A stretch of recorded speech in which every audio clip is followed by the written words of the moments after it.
Hello, hello, hello. Miabe Webaker ça. Et Lekema. Et Leia. Et Nyon. Comme d'habitude, on se retrouve dans une nouvelle émission avec un nouveau sujet. Avec mon invité que vous connaissez parce qu'il passe à de nombreuses reprises sur cette chaîne pour les sujets d'actualité qui concernent l'événementiel, le domaine artistique. Et aujourd'hui, on va parler d'un sujet qui, je le sais, vous le connaissez. Ce sera la Cannes 2024. Monsieur Dikoumé, bonjour. Bonjour, monsieur Messan Frédéric. Comment vous allez? Ça va, et vous? Ça va. Bonne année, on ne s'est pas vu. Effectivement, vous étiez en déplacement à Abidjan, n'est-ce pas? J'étais à Abidjan. Abidjan, dont on va parler aujourd'hui. Ouais. La Côte d'Ivoire, particulièrement la Côte d'Ivoire. Ouais, ma belle famille. Non, vous êtes Ivoirien ou vous êtes Camerounais? Je comprends. On est les deux. Vous êtes les deux. Ouais. D'accord. Très intéressant. Mes meilleurs vœux de réussite, de succès. Je sais que vous êtes quelqu'un qui est excellé dans votre domaine, dans le domaine de la communication, dans le domaine du marketing. Je me débrouille comme je peux, monsieur Messan. D'accord. Mais en tout cas, on vous souhaite vraiment de la réussite pour cette nouvelle année 2024. Ouais, je pense on se souhaite tous bonne santé. Okay. Parce qu'avec la santé, tout est possible. Effectivement. Donc, bonne année 2024 aussi à nos webhackers et nos webhackeuses qui nous suivent sur cette chaîne Webhack to Africa. Donc, je vais rappeler le sujet d'aujourd'hui parce qu'il est chaud, il est brûlant, il est d'actualité. Et ça concerne effectivement la Côte d'Ivoire, la Cannes 2024. Est-ce que l'engouement autour de cette Cannes est justifié ou bien c'est une absurdité? Mais avant ça, je vais rappeler très brièvement ce que c'est Webhack to Africa. Webhack to Africa a pour but d'accompagner les Africains et les Afro-descendants qui le souhaitent au retour en Afrique. Donc, si cette thématique t'intéresse, je vais t'inviter à t'abonner à la chaîne afin de ne rien manquer du contenu qui sort sur Webhack to Africa et à rejoindre notre communauté. Le lien est en description. Puis, je vais t'inviter à aimer la vidéo pour son référencement. Nous, ça nous aide. En plus, c'est gratuit. Donc, n'hésite pas à nous aider. Toujours dans cette dynamique Ubuntu. Je suis parce que tu es. Et puis, 3. Je vais t'inviter à ne pas être égoïste et à partager la vidéo autour de toi. Merci beaucoup. Monsieur Dikoumé, qu'est-ce que vous en pensez? Pour moi, c'est comme tout événement sportif, tout événement de rassemblement. Si on part du côté historique, lorsque César voulait se distraire, il faisait venir des gladiateurs. Donc, le sport, c'est la drogue du peuple. Comment ça s'appelle encore la drogue en Asie là? C'est quoi le terme? L'opium du peuple, voilà. C'est le sport. Donc, qui dit sport dit engouement, qui dit engouement dit excitation, voilà. Donc, pour moi, c'est justifier ce qui se passe autour de la Côte d'Ivoire. Et sachant que c'est le pays par excellence de l'événementiel, de la communication et du spectacle, ils vont fournir un spectacle fantastique au monde entier. Parce que là, ils sont sur la carte. Là, on va rebondir par exemple sur la cérémonie d'ouverture qui a eu lieu hier. Oui. Là, lorsque nous tournons la vidéo, nous sommes le 14 janvier, le dimanche 14 janvier. Et c'est vrai que le spectacle qui nous a été fourni avec les tissus, on a mis en avant les tissus traditionnels africains. Vous savez que moi j'apprécie beaucoup le tissu, donc j'ai fait beaucoup attention à ces détails. Des chorégraphies, vraiment, l'Afrique a été mise en avant. Surtout la Côte d'Ivoire. Oui, effectivement, surtout la Côte d'Ivoire, et c'est là où ça a été fort, justement, avec ce titre très célèbre fait par les Magic System, en featuring avec Emi Alede notamment, et puis d'autres artistes, notamment d'Afrique du Nord.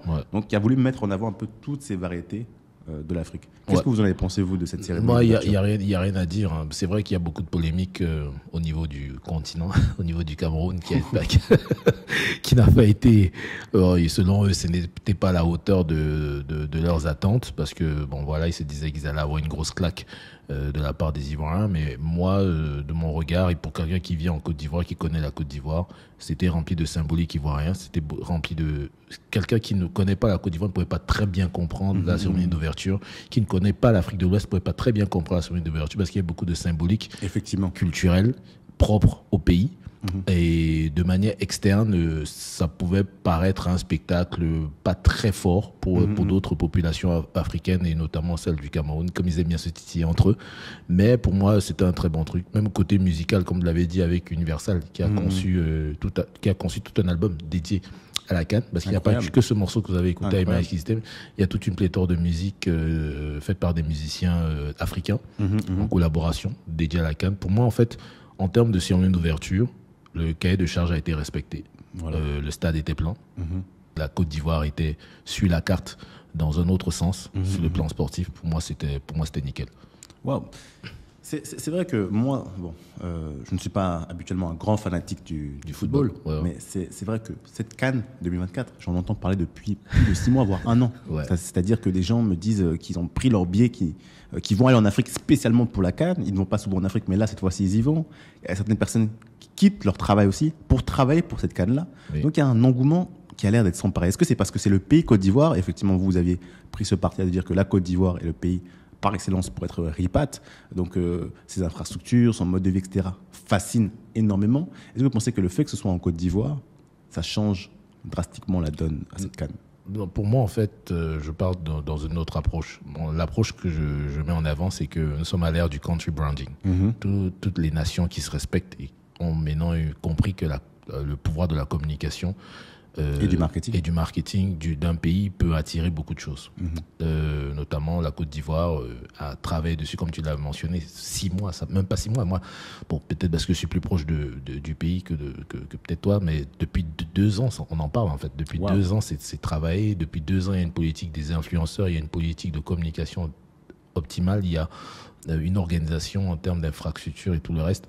Et le fait que beaucoup de gens veuillent s'y rendre, c'est parce que la Côte d'Ivoire, en dehors des aspects politiques antérieurs qu'on connaît, son passif politique qu'on connaît, qui a été un peu délicat, cette restructuration, le rêve ivoirien qui est en train de reprendre ses lettres de noblesse, et la Côte d'Ivoire voulait se mettre sur la carte mondiale en attirant le maximum de personnes, et c'est un pari réussi parce que en termes de trafic aéroportuaire, et comme vous l'avez signifié, plein de gens sont en train à l'heure où je parle, je suis sûr qu'il y a encore des arrivées qui ont lieu en Côte d'Ivoire, parce que déjà, c'est connu comme le pays par excellence, je l'ai dit, des ripates, de 2, c'est le pays par excellence de la fête, c'est des fêtards, et ils savent faire la fête, tu vois.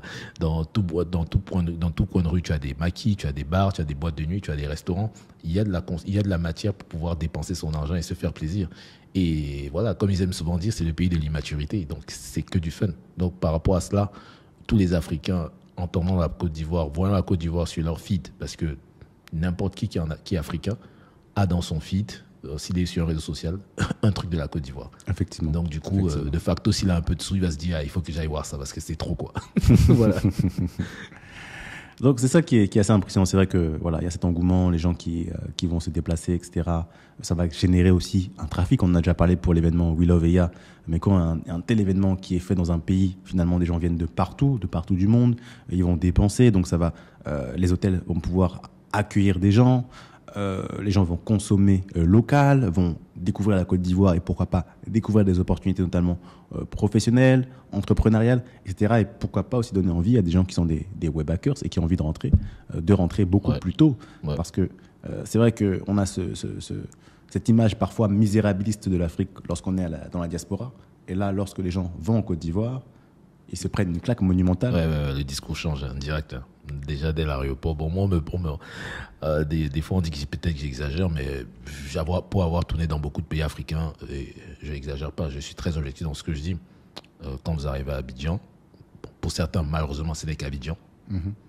Peut-être d'autres villes de la sous-région, d'autres villes de la Côte d'Ivoire, peut-être connaître le même essor au fur et à mesure, selon la feuille de route du chef de l'État et des partis politiques qui gèrent ce pays, mais c'est une grosse claque. C'est une grosse claque.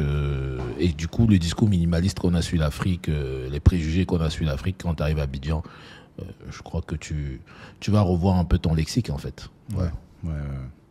Mais là, je vois qu'on est beaucoup dans la flatterie, dans la flagonnerie. C'est pas la flagonnerie, monsieur Frédéric.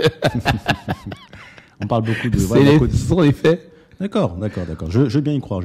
Moi, je veux dire un avis, je ne sais pas si j'ai déjà dit sur cette chaîne, mais la Côte d'Ivoire, pour y avoir été et séjourné, c'est pas mon pays préféré. C'est pas mon pays préféré. Je dirais pourquoi plus tard. Je vais vous laisser essayer de deviner dans les commentaires. Mais donc pour vous, en fait, dans cette canne, il n'y a que du bien. C'est génial. On dépense des milliards. Non, c'est pas. Je ne veux pas dire que la Côte d'Ivoire c'est le paradis. La vie est extrêmement chère en Côte d'Ivoire. Pour vivre en Côte d'Ivoire, il faut, comme on aime souvent le dire dans le lexique, il faut faire du cardio. Non, je ne parle pas forcément que de la Côte d'Ivoire. Je parle surtout de la canne. La canne. Pour moi, la canne. Écoutez, c'est le sport, hein, parce que là, il y a 2 approches. On va se dire que les Africains ne savent que se rassembler pour des événements ludiques que pour des choses instructives, ou bien, oui, là c'est un autre débat, mais comme on dit dans une de ces chansons, dans une musique, on dit ici, il n'y a pas... C'est quoi? On n'est pas dans un débat intellectuel, on est dans l'amusement. Ouais, ils aiment souvent dire ça. Ils ont une manière de parodier. Attends, ce qu'ils disent dans le coupé décalé, ils disent que c'est un morceau ivoirien où ils disent que si tu es fatigué, si tu veux de la maturité, c'est pas le bon endroit. Nous, on va job. Donc, ça veut dire, nous, on va rester immature, quoi. Donc, ouais, c'est vrai que en regardant dans cette approche-là, on se dit, c'est dommage que ce soit uniquement pour un aspect ludique, qu'on a cette faculté, cette facilité à se rassembler, à se retrouver pour faire la fête, danser et tout. Ouais, on partirait dans les préjugés très africains, parce que les Africains sont très forts pour la danse et le sport. Mais c'est quand même fou. Il y a un événement comme ça, un événement sportif, certes, qui est grandiose, mais moi, j'ai jamais vu autant d'engouement. Je vais aller en Afrique. Des gens que je connais, hein, on a grandi ensemble en France, etc. Ils n'avaient jamais eu l'idée d'aller en Afrique, mais à partir du moment où on dit c'est en Côte d'Ivoire, ça va être la fête, on va rigoler, etc. Tout le monde veut venir en Afrique. Est-ce que c'est bien normal, ça? Bon, ça peut être, comme je l'ai dit, c'est des positionnements, hein, pour des nations. Il y a des nations qui sont reconnues comme étant, la Suisse est reconnue comme l'endroit où c'est quoi, paradis fiscal, les trucs monétaires et tout. Chaque pays ou bien chaque continent a son identité. Bon, l'Afrique, malheureusement, heureusement, ça dépend de quel côté on se pose. Parce que si vous dites aux gens qui organisent la CAN actuellement, eux, ils sont dans le meilleur côté, ils se font de l'argent. Ceux qui ont les hôtels se font de l'argent. Donc, sur le plan économique, ça marche bien. Le président a une bonne visibilité sur cette organisation. En tout cas, jusqu'à présent, le peuple l'aime davantage. Parce que voilà, on lui dit, donc quand même, mettre sur les réseaux sociaux, on est encore prêt pour que tu prennes notre mandat. Donc, c'est pour dire qu'en fait, tout dépend du côté où on se trouve. Bon, du côté du monsieur qui veut un rassemblement intellectuel, bah, qu'il attende la fin de la CAN et après, il conçut son événement, Way Back Reflection to Africa, par exemple. Les gens viendront. Est-ce que c'est une pique Non, c'est pas une pique. Non, mais je veux dire, chaque chose a son temps, monsieur Messon. Avec tout le respect que j'ai envers l'Afrique, je pense. Moi, je n'ai rien dit. Vous me citez comme. C'est vrai que pendant un moment, il y avait ces critiques qui étaient adressées notamment parce qu'il y avait ces stades qui étaient inondés alors qu'ils avaient coûté des milliards et des milliards, justement. Ouais. Et parfois, bon, l'argument très simple est de dire qu'on construit ces lieux de divertissement immenses, parce qu'effectivement, quand on parle de stades de football, comme ceux qui ont été créés, ce sont des milliards de francs CFA qui sont dépensés. Certains vont sortir l'argumentaire, mais on a besoin d'hôpitaux, on a besoin de ceci, on a besoin de cela. Sur ce point, M. Messon, j'invite, quand vous aurez une minute, ou même les auditeurs, de regarder le documentaire dédié à Sepp Blatter sur la FIFA, sur Netflix, qui explique en fait comment le business du football fonctionne. Les constructions des stades ne sont pas le fruit uniquement financier d'un gouvernement. C'est une collaboration entre la FIFA, les instances de la FIFA, notamment de la CAF, les investissements qui sont faits et qui sont générés dans l'industrie du football, qui sont mis à disposition pour les gouvernements qui participent aussi. Donc c'est pas une histoire uniquement d'un pays au niveau de la construction des stades, des infrastructures. Bien sûr, il faut présenter son pays comme étant éligible pour pouvoir organiser une CAN.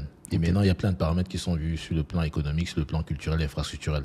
Et les institutions sportives, notamment qui sont au sein de la FIFA, font une sorte de collecte avec les présidents des fédérations des différents pays, du pays qui veut être shortlisté pour cela, pour faire des levées de fonds. D'accord. Donc ces levées de fonds permettent à ce que le gouvernement, et je parle vraiment de manière très loin, je parle avec un regard très lointain dans cette industrie parce que je n'en fais pas partie, mais c'est un peu plus ou moins ce que j'ai pu collecter comme information à travers ce que j'ai vu et ce que j'ai pu lire, se rassemblent et cet argent permet la construction des stands. Donc, s'il faut construire des hôpitaux, ça doit être la même mécanique, c'est-à-dire, en plus du gouvernement, c'est vrai, qui va mettre à disposition ce qu'il peut mettre à disposition, mais s'il y a aussi des instances hospitalières, de santé, voilà. Je vois, donc chaque catégorie de choses doit avoir son mécanisme aussi de fonctionnement appliqué. Malheureusement ou heureusement pour le football, ça fonctionne très bien.